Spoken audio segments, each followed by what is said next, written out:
Scrum being success across years and continuing to showcase its success over years.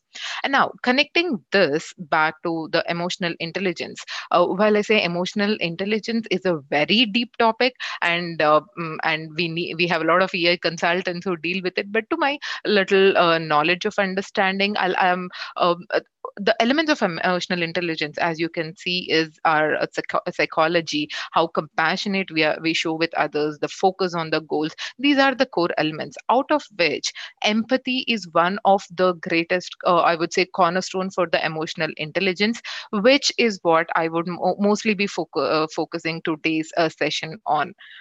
So moving on to, how does a Scrum team balance? Maybe just not a Scrum team, as we all know, Scrum just does not relate to IT, but we can relate to many other our personal lives as well, or to many other industries as well. Just not being IT, and coming Scrum itself coming from a manufacturing industry.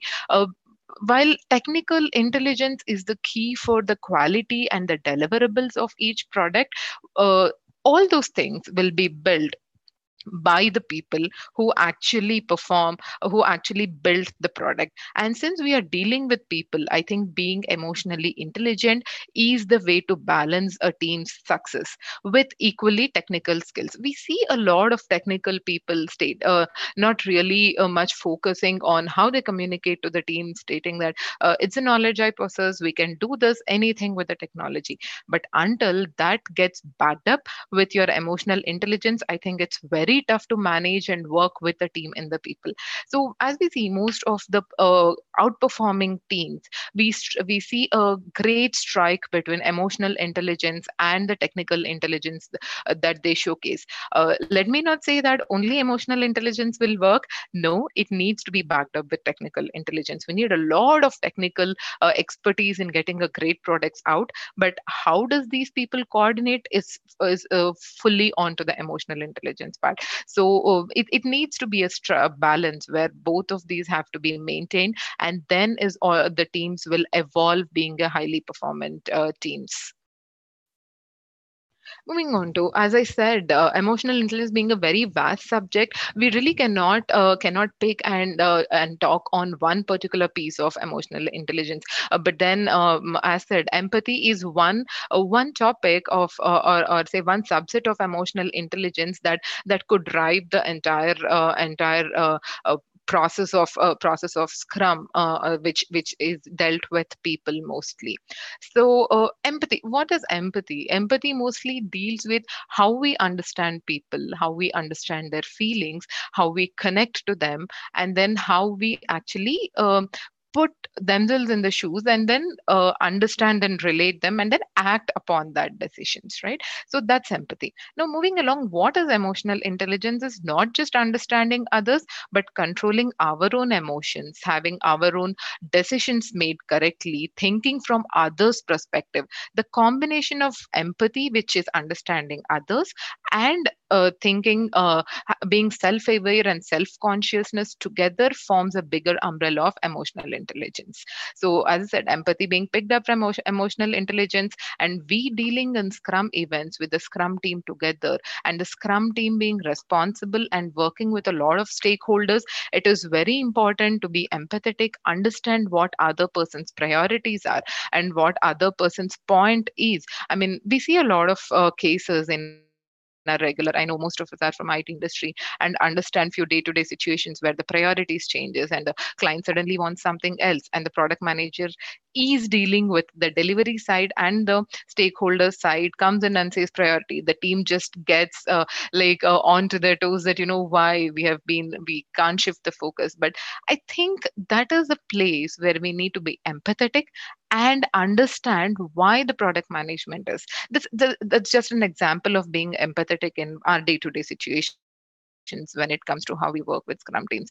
There are a lot of other scenarios or the cases that I just dig through the discussion, where I mentioned a few other cases where we can be empathetic and show our emotional intelligence towards it. And I hope everyone is comfortable with my flow of speaking. Please raise a hand and stop me if you have anything to ask on. Okay, moving ahead, we were talking about empathy. Empathy is a three-step process, which is we have three different types. That is cognitive, emotional, and compassionate. Cognitive is the basic one that we think like others.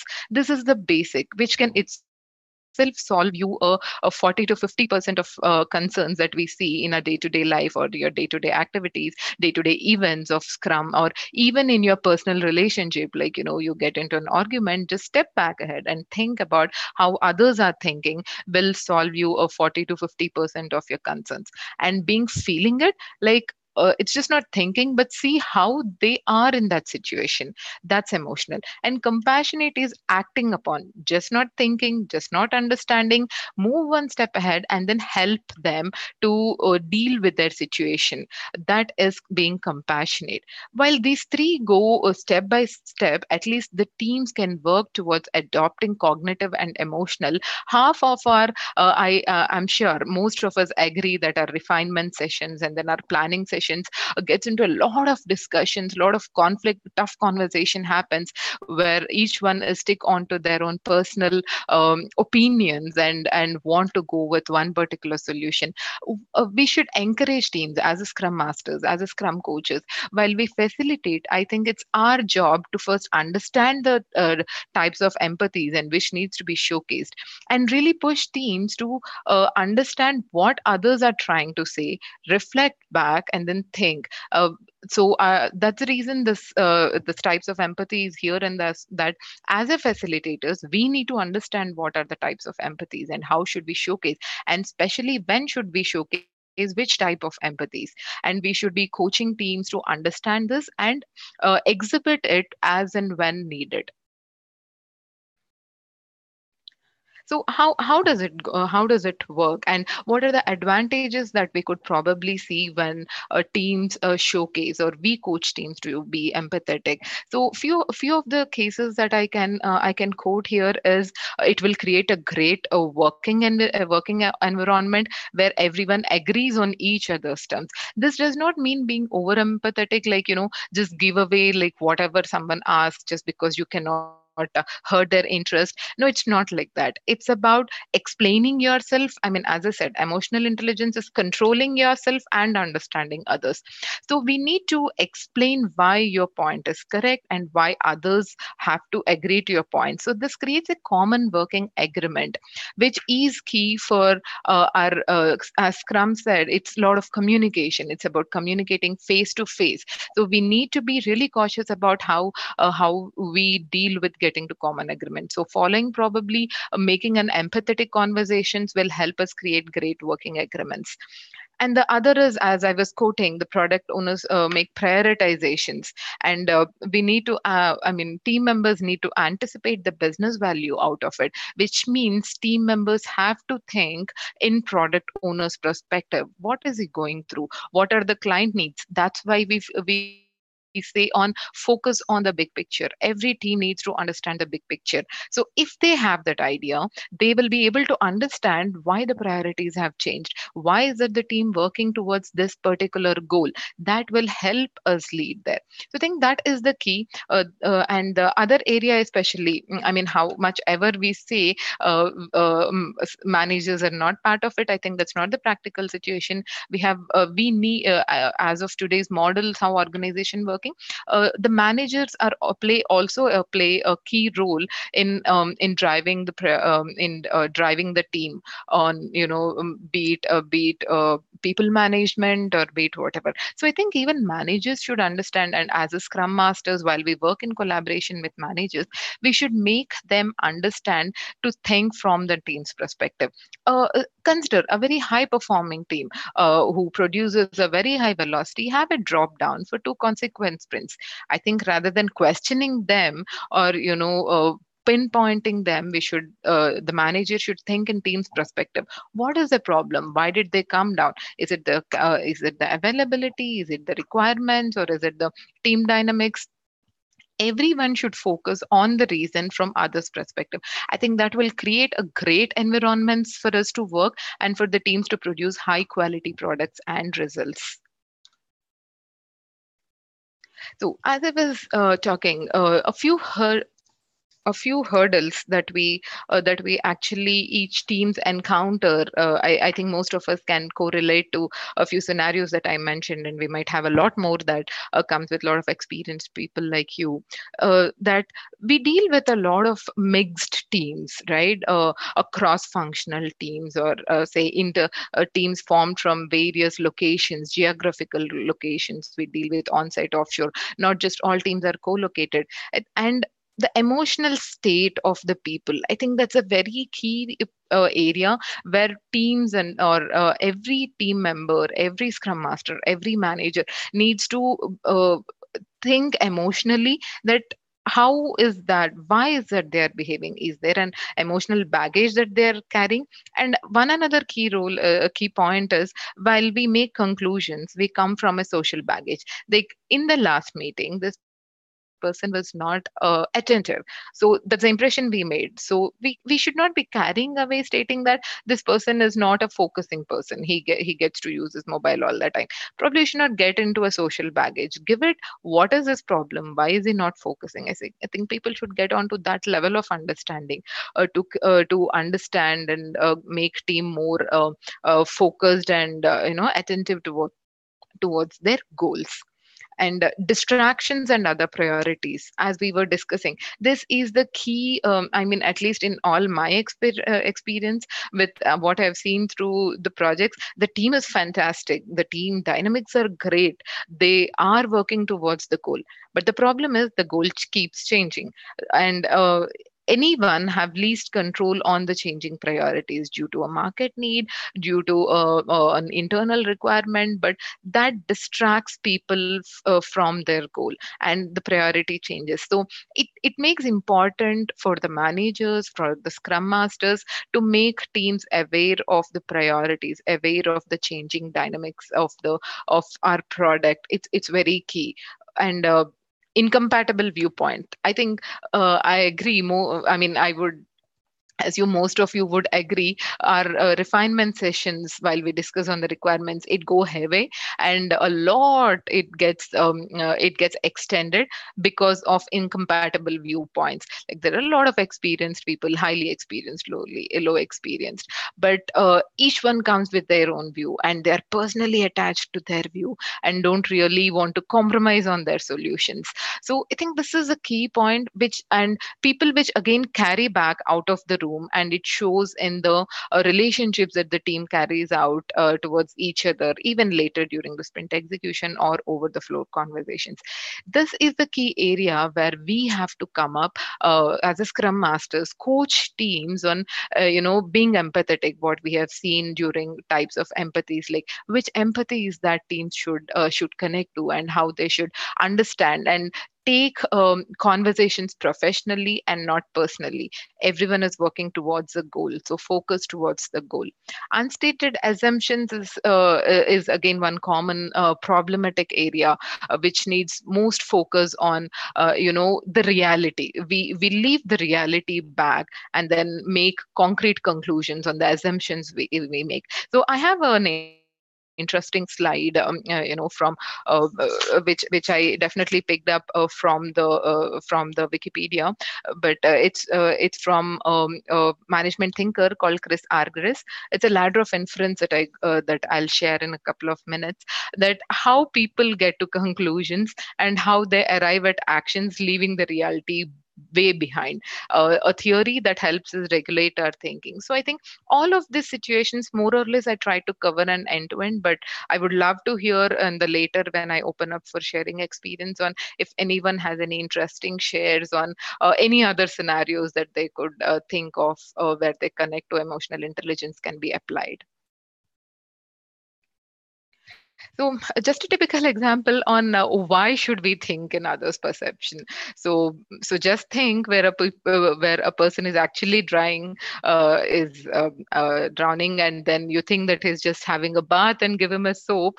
So that shows us how the other person understands. I think we can correlate a lot to it in our personal day-to-day events that we happen to think about, like schedule a meeting and people don't turn up on time, and they assume that you were in another meeting. We thought you'll be late, while we try to wrap up the meeting so fast and then be attentive on time. But people have their own assumptions to make, and then their own way of thinking to it. Just a simple requirement, one person thinks another way, the other person thinks another way, but who's thinking from the client perception?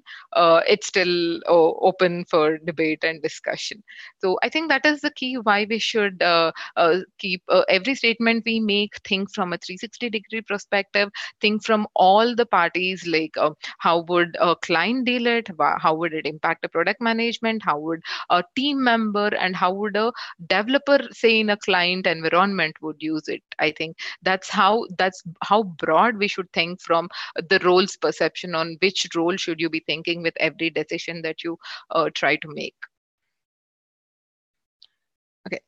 This is one of the theory that I was talking to, that I would refer to, which definitely is not from my end, but picked up from one of the interesting read on it. So about Chris Arcris, he's a great management thinker who was dedicated towards understanding how organizations work, and how the management would try to understand the teams and their actions. So he came up with then this interesting theory of how how a real data is perceived, and how each team or each individual will relate or come up with an action item to this. This can be taken in two ways. I mean, we can treat this as a reflexive loop, and then, just as we all are aware from our Scrum terminology, inspect and adapt.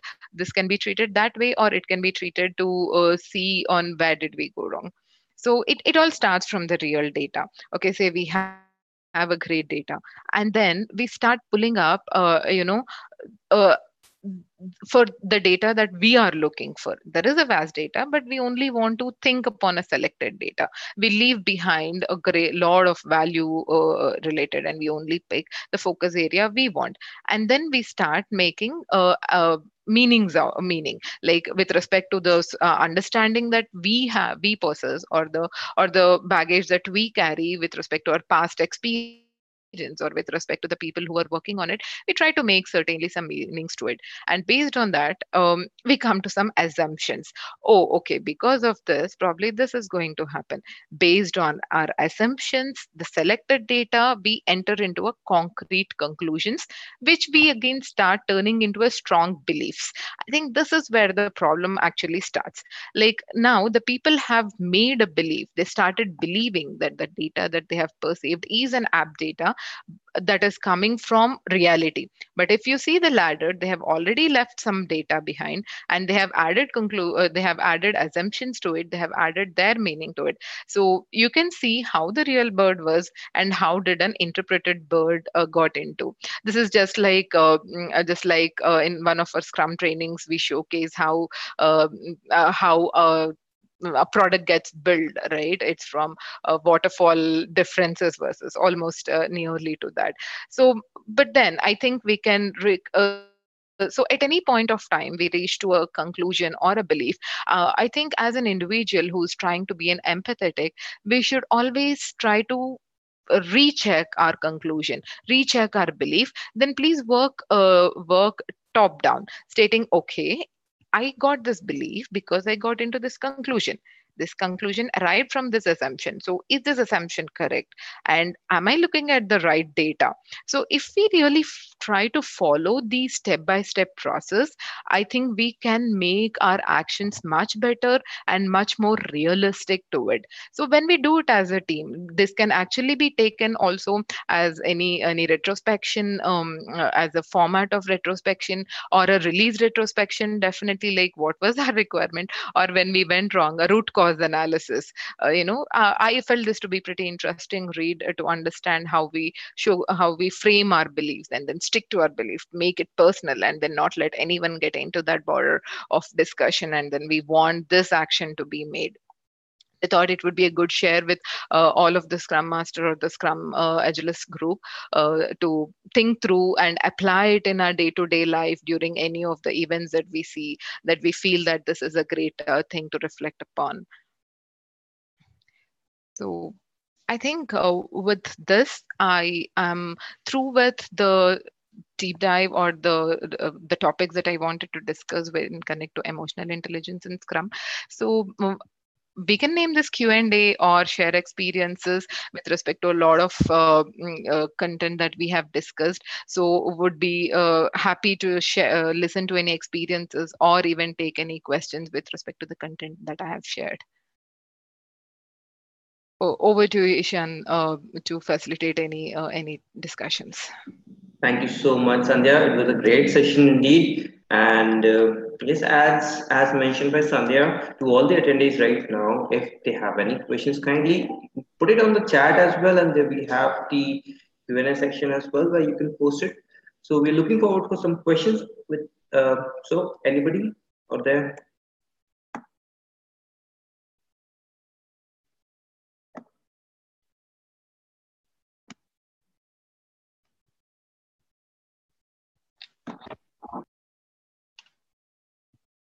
No questions, guys?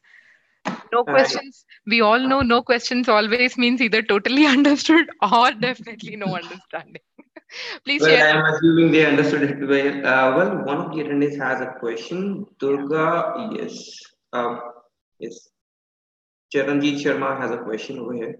Okay. Uh, can you read the chat actually, Sandhya, or shall I read it out? Okay, let me read it out for all. What can you do if any of the team members does not believe your level of emotional intelligence? Okay. Sorry, can you repeat? If any team member does not believe? What can you do Mhm. if any of the team members does not believe your level of emotional intelligence?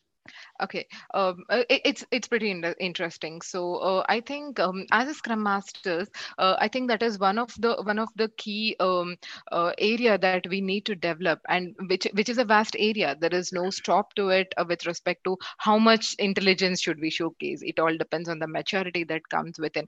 I think we should understand that all goes with how the situation that we are trying to answer. Correct. So either we did not understand the situation right, just have a one-on-one conversation with the person who felt that your level of understanding is not correct. Absolutely, he might be correct. We might, because not all the times we are technical, not all the times we understand the reason to the core. So first see if there is really an area that you did not understand, that leaves a scope for you to improve. Take it as a feedback and then work upon which area you missed it so that you can.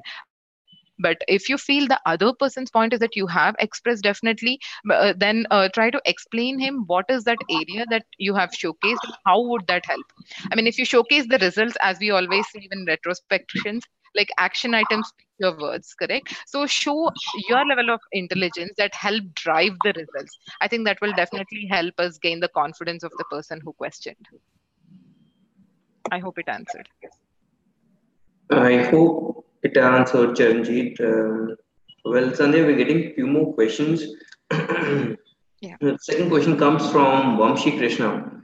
Okay. Um, Agreed that emotional intelligence is required, and this is not just for Scrum Masters but for all. Okay, this is he's trying to answer basically. Hmm. Okay, so Charanjit actually has another question. So basically, dealing one-on-one will with help to her previous question, basically. Okay. Can you read it, Sandhya? No, somehow, no. Should I stop sharing to read it? I'm not sure. No, can you access the chat? No, actually, yeah, I'm getting there. Yeah, yeah, I am. Yes, yes. 30 members. Okay. Is it from Somita Das? As we know, Scrum is based on trust. Okay. But if any team member is taking an advantage of this and not performing up to the mark, which leads the other team members to do lots of work in order to reach the committed goals. So I think for Somita, who was referring to one person not working and then probably getting it dumped to the entire team, or the team getting a more stressed out, I think it is to deal. I mean. It's definitely a retrospection item that we need to handle and address, where the team, this is where the trust factor comes into picture. We need to build a trusted environment, wherein this is a very sensitive topic to be discussed in retrospection, but the teams should feel empowered to discuss this, that why was that person not performing? Is it a technical skill that he's lacking, or is it any personal problem, or it all comes with why is he not performing? Was he a full-time performer and just not performing now? Or is it that is it a complicated requirement that he's unable to understand? But this also, as I said, deals with the environment that we are providing. And this is also to address in daily scrums. I think we should be able to know, or we, as a scrum masters, we should be able to understand that which person is actually delivering his commitment and which is not.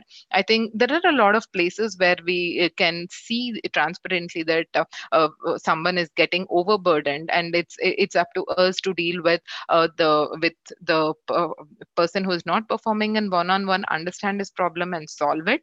But I totally take it. Not every problem is solvable. Not every person is easily dealt with. But I think we'll have to work it out step by step if he's a really stubborn person on what his problem is, and then see his past performance and then take a call on it. Thank you, Sandhya. You answered Somita, I guess, and she seems to be, yeah. So we have that continuation. So, Sandhya, you answered the first question by Charanjit. So she had a continuation of the question. So if you can read the chat, it's mentioned there. So basically, dealing with one-on-one will help. Continuation to the first question itself. Yeah. So mostly one. Okay. Mostly one-on-one will help, but I would also say it's just not the one-on-one. It is also about the retrospection that we'll have to deal with. So you'll have to see, is it an individual problem, or is it a team problem, or is it a technical issue that needs to be handled, or is it a overall team dynamics that is impacting how things are. So based on the situation, or based on the need, on how the situation has arrived, we should take a call on whether the person has to be dealt individually, or is it a team problem. If it is a team, then it's a retrospection where we have to deal with the problem, or if it is with an individual, then it should be dealt with one-on-one. I mean, respecting each individual person, not everything can also be dealt in retrospection. So it's a wise call that we'll have to take based on the situation. Well, Charanjit says thank you, Sandhya. Uh, Thanks, Jagan. so, any other questions from anyone else? We have right now. We are done with the time. It's Yeah. 7:31. Yes. So, if anyone has any other questions, well, definitely you can reach out to me. I can forward it to Sandhya, or else you can directly reach out to Sandhya as well. I think on the group chat everybody is there. So, if you had the questions that if they wanted a presentation, so anybody who wants a presentation can connect with me directly. I will share with you directly. Okay. Sure. So it was a great session, Sandhya. Thank you so much for being with us today. Yeah. It was, Also, thanks everyone. Thanks for your great time, and those were great questions. It helps me also as an experience to take those things and think it in your perspective, emotional intelligence. Thank you. Thanks all. Bye bye. thank you, everyone. Bye Thanks, bye. Ishan. Bye bye. Welcome, Sandhya. Bye bye.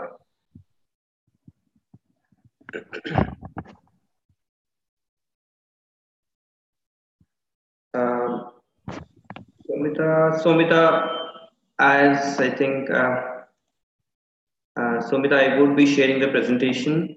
How to connect to you. Sorry. So, Somita, I will be sharing the presentation with you. So you can connect with me directly on my contact number.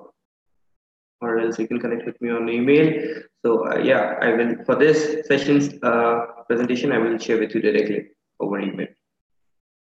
Thank you, everyone. Thank you.